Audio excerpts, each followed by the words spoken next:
Boa noite a todos. Nós vamos dar início a mais da sequência, à série de estudos que nós estamos fazendo no livro de Provérbios. A você que nos acompanha pelas redes sociais, seja muito bem-vindo. Nós nos alegramos em ter você por perto.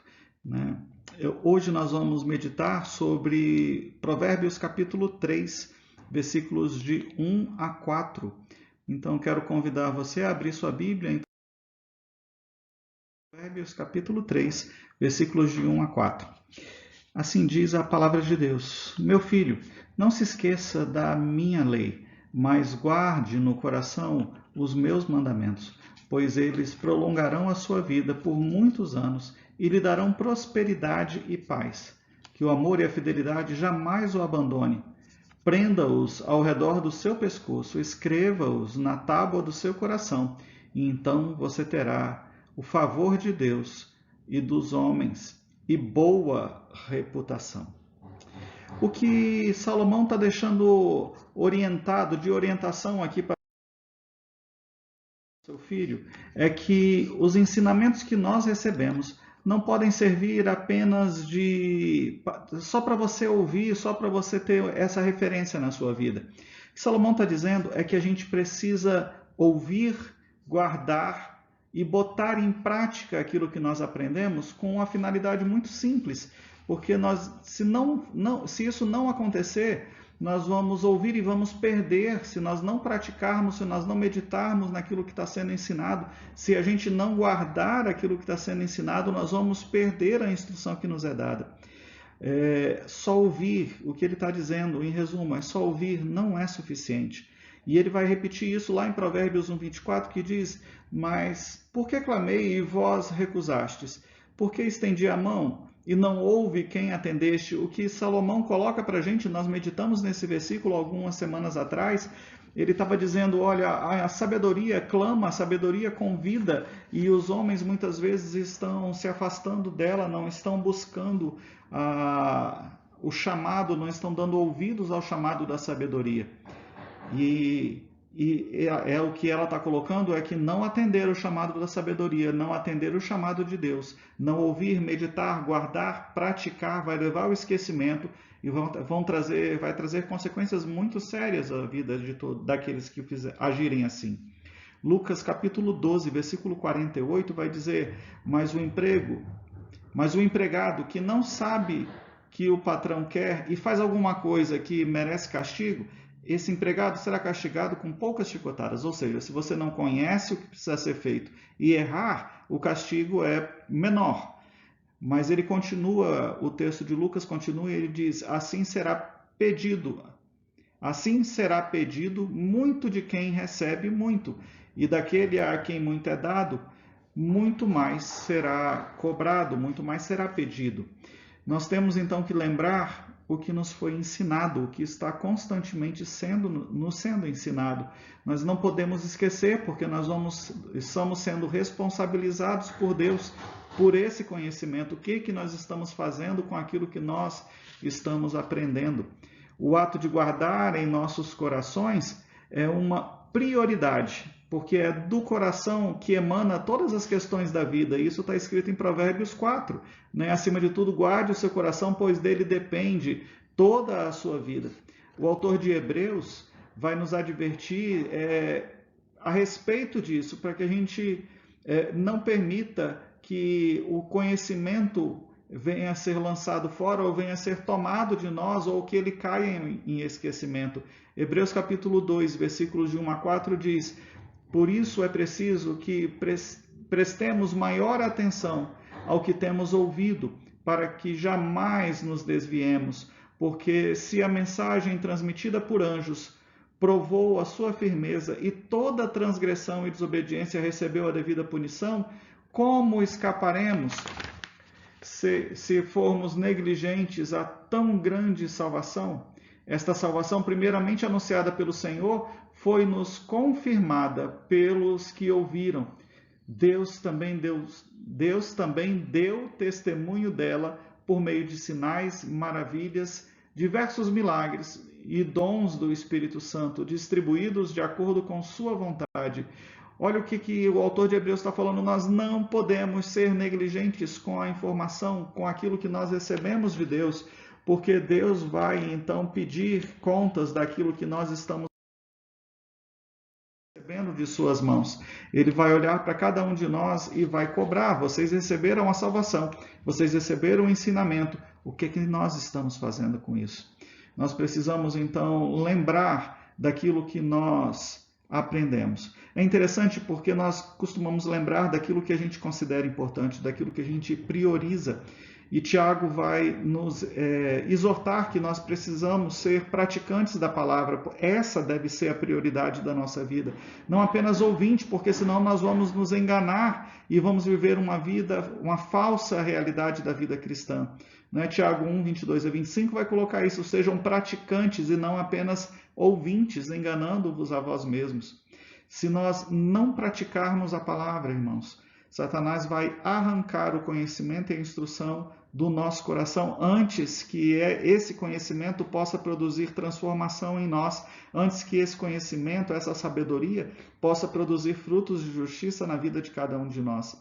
Lucas capítulo 8, versículo 12 vai dizer isso, Os que caíam à beira do caminho são os que ouvem e então vem o diabo e tira a palavra do seu coração, para que não creiam e não sejam salvos. O texto de Lucas 8 aí está dentro da parábola do semeador e ele está falando que a semente que cai à beira do caminho, ela é tomada, ela é roubada, E Satanás não permite que a salvação possa produzir frutos de justiça, porque isso nos é arrancado. É por isso que Davi, no mesmo intuito, vai nos escrever que nós precisamos guardar a palavra dentro do nosso coração. Salmo 119, 11. E nós devemos fazer isso meditando no que ela está dizendo, pensando, considerando o que ela diz para cada um de nós. Pedro vai nos ensinar a importância de repetir essa palavra para que a gente não esqueça. Talvez se eu perguntasse para você o que você almoçou há 2, 3 dias atrás, você não se lembre o que você almoçou 2, 3 dias atrás, porque a nossa tendência é não guardar aquilo que a gente não considera tão importante, aquilo que não seja marcante na nossa vida.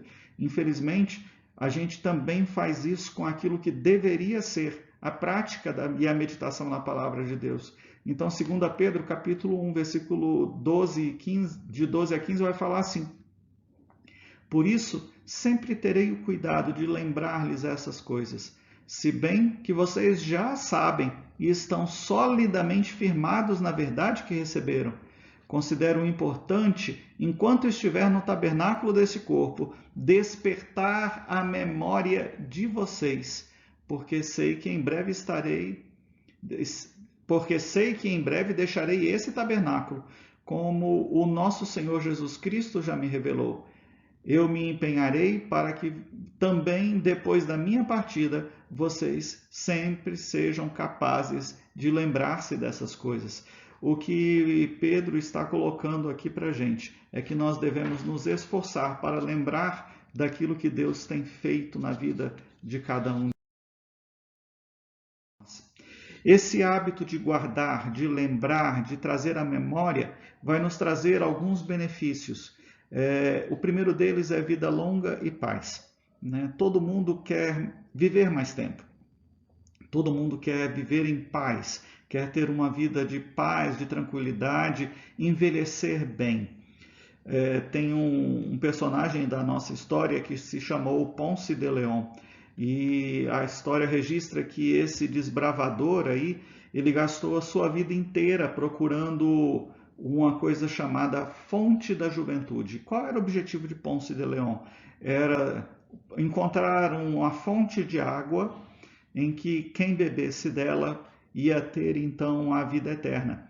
Olha, Ponce de León morreu, nunca encontrou nenhuma fonte de água, nenhum veio, nada que pudesse sair da terra e que pudesse dar a vida eterna para aqueles que bebessem dessa água.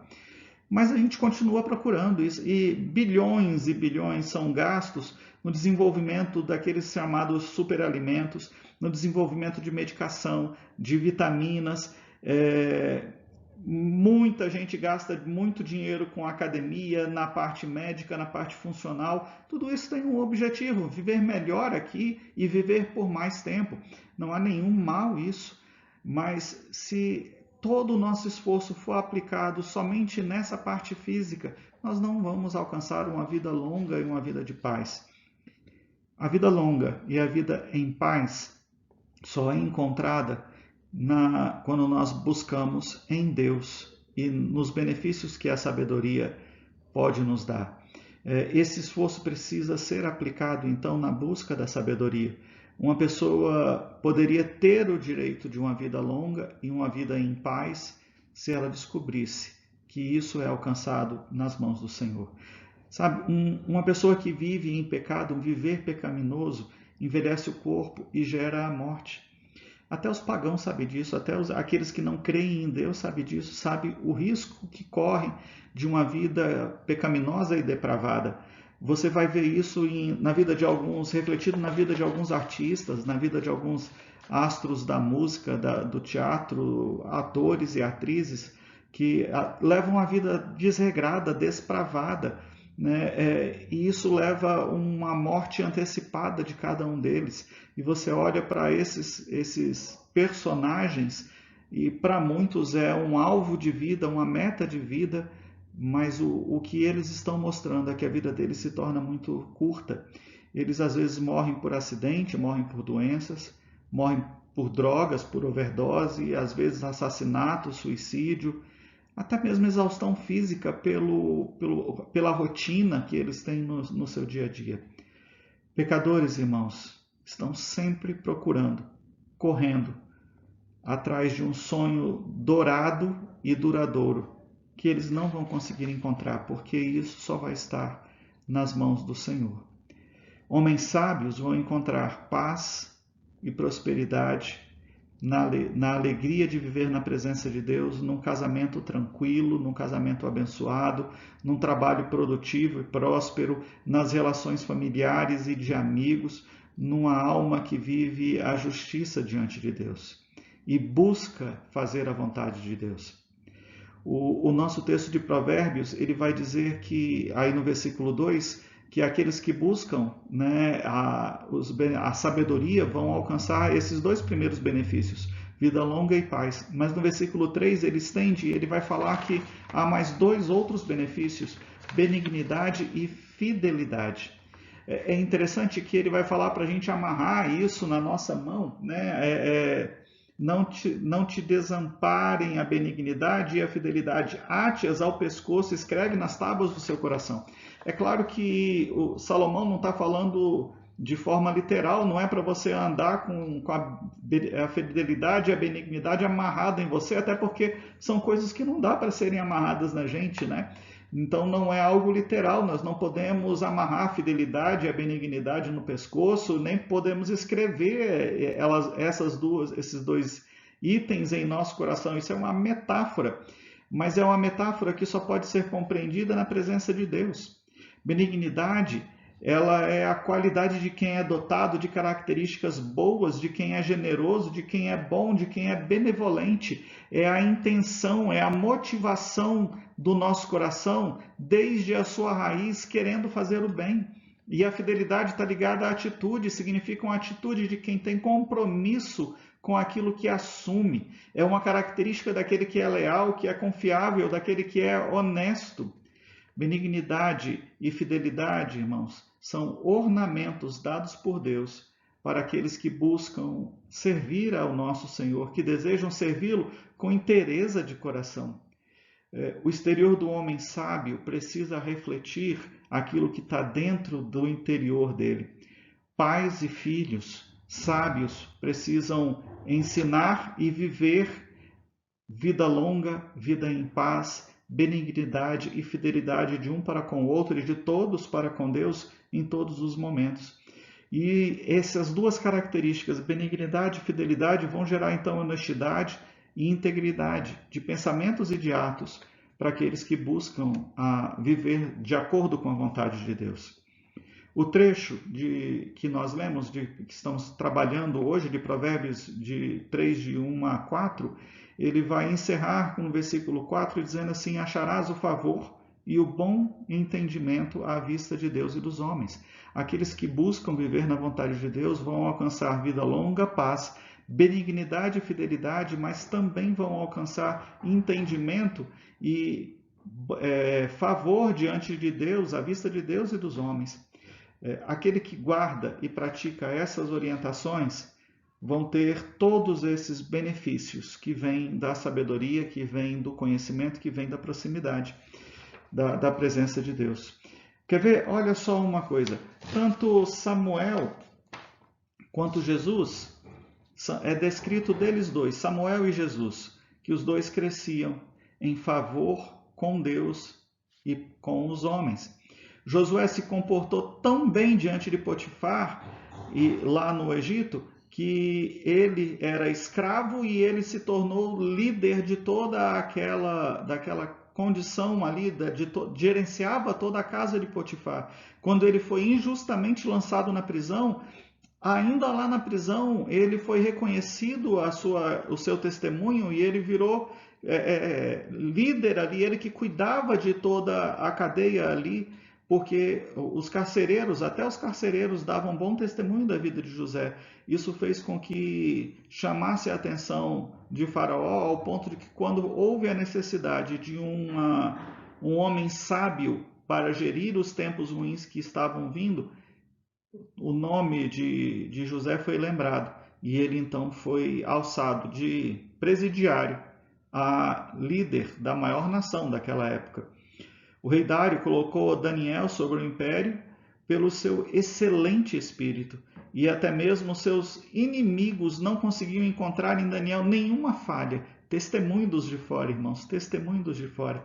A vida cristã, irmãos, não é uma vida cheia de regras, apenas cheia de regras. Ela é uma vida de liberdade, de justiça, de paz, de alegria no Espírito. O homem que pratica essas coisas, que busca a Deus com interesse de coração, é aceito por Deus, é aprovado por Deus e é reconhecido pelos homens. Romanos capítulo 14, verso 18 vai dizer isso. Aquele que assim serve a Cristo é agradável a Deus e aprovado pelos homens. Isso vai acontecer na igreja primitiva, lá em Atos 2, a partir do versículo 44, as pessoas de fora da igreja viam como Deus agia e davam um bom testemunho daquilo que acontecia lá, tinham desejo de glorificar a Deus pelo testemunho daquela igreja, o testemunho vivo daquela igreja que lá estava.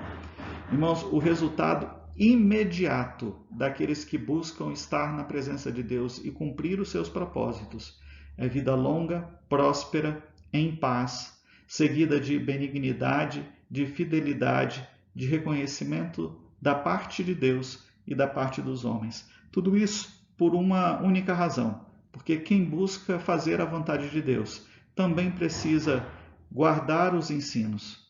Esses ensinamentos que nós temos aprendido aqui nas quartas-feiras e temos meditado na palavra a cada culto, colocar em prática vai trazer todos esses benefícios para cada um de nós. Eu quero encerrar perguntando a você uma coisa: como é que está a sua vida?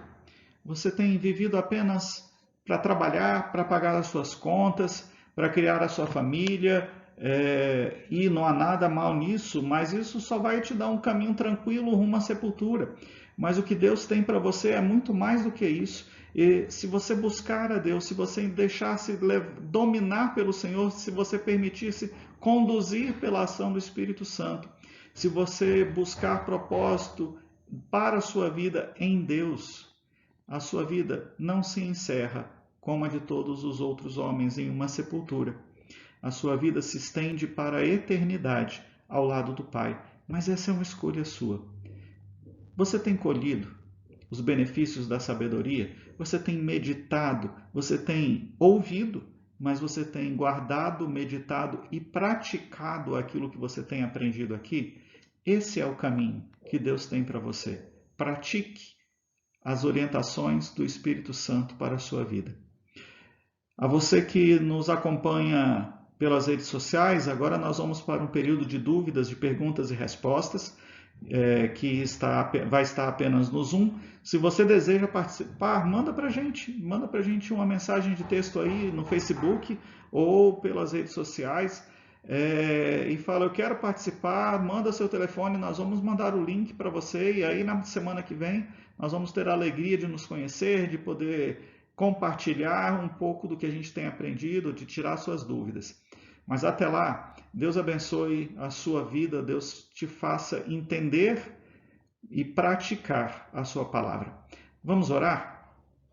Pai, nós nos colocamos diante da tua presença e eu quero te pedir agora, Senhor, que o Senhor dê sabedoria àqueles que estão ao alcance da nossa voz. Que mais do que ouvir, Senhor, e achar interessantes e gostar daquilo que estão aprendendo, que todos nós venhamos a aprender e a entender que nós precisamos ser praticantes da tua palavra, não apenas ouvintes. Nós precisamos nos lembrar, nós precisamos relembrar periodicamente, nós precisamos praticar e nós precisamos buscar um relacionamento próximo contigo. Então, Senhor, fala conosco, é o que nós te rogamos, em nome de Jesus. Amém.